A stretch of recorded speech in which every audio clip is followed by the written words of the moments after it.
वयं राष्ट्रे वयं राष्ट्रे वयं राष्ट्रे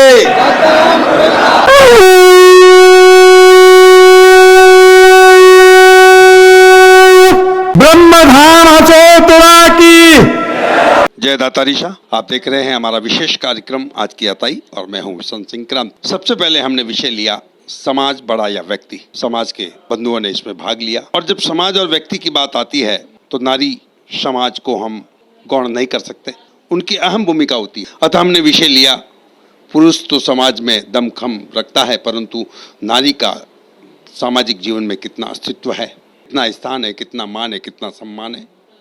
पुरुष प्रधान समाज में नारी की स्थिति पर चर्चा हुई। जब समाज के मार्ग में आगे बढ़ रहे हो तो स्पीड ब्रेकर सामाजिक वैचारिक क्रांति के हम क्रमशः स्टेप बाय स्टेप चल रहे हैं। इसलिए आज का विषय रखा हमने सामाजिक ठेकेदारी। समाज बंधुओं, सामाजिक ठेकेदारी की प्रथा सदियों से चली आ रही है, इसको कोई नकार नहीं सकता। आज का युवा इस बारे में क्या सोचता है, आज का समाज इस बारे में क्या सोचता है, हम उन प्रत्येक बंधु को सुनते हैं। उससे पहले एक उपनिषद की छोटी सी बात याद आती है। नकारात्मक और सकारात्मक दो चीजें जीवन में होती है।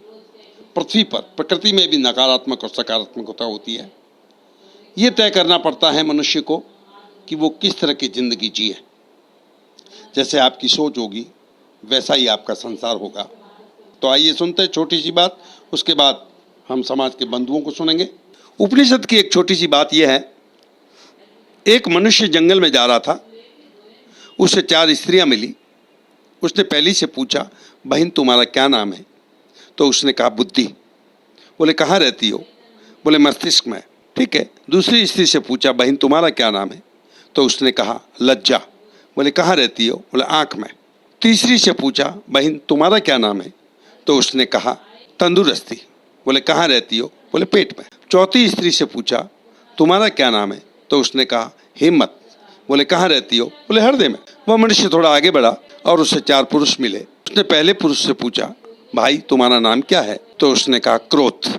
बोले कहाँ रहते हो? बोले मस्तिष्क में। अरे ये कैसे हो सकता है, मस्तिष्क में तो बुद्धि रहती है, तुम कैसे रहते हो? अभी अभी मैं बुद्धि से मिलकर आया हूँ। तब उसने कहा जब मैं आता हूँ तब बुद्धि वहां से रवाना हो जाती। दूसरे से पूछा, भाई तुम्हारा क्या नाम है? तब उसने कहा लोभ। बोले कहाँ रहते हो? बोले आंख में। अरे हाउ कैन पॉसिबल, आंख में तो लज्जा रहती है, तुम कैसे रहते हो? साहब जब मैं आता हूं तब लज्जा वहां से प्रस्थान कर देती है। तीसरे की बारी आई, भाई तेरा क्या नाम है? तो उसने कहा रोग। बोले कहाँ रहते हो? बोले पेट में। अरे पेट में तो तंदुरुस्ती रहती है, अभी अभी मिलकर आया हूं, आप कैसे रहते हो? तो उसने कहा जब मैं आता हूं तब तंदुरुस्ती वहां से पेटी भीतर बांध लेती है। अब चौथे की बारी आई, भाई तुम्हारा क्या नाम है? तो उसने कहा भय। कहाँ रहते हो? बोले हृदय में।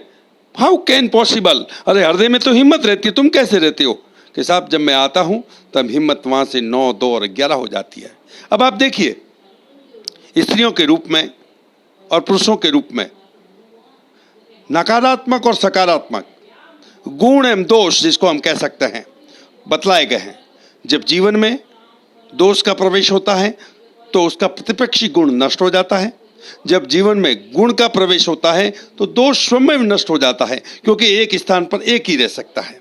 तो ये हमारी सोच यहीं से शुरू होती है, हमारा जीवन यहीं से शुरू होता है। तो यही सोच हमें आगे ले जाती है, यही सोच हमें समाज को और आगे ऊंचाइयां ले जाने के लिए मददगार होती है, देश के लिए भी मददगार होती है। तो आइए सुनते हैं जिन जिन महानुभावों ने अपनी बात कही आज से।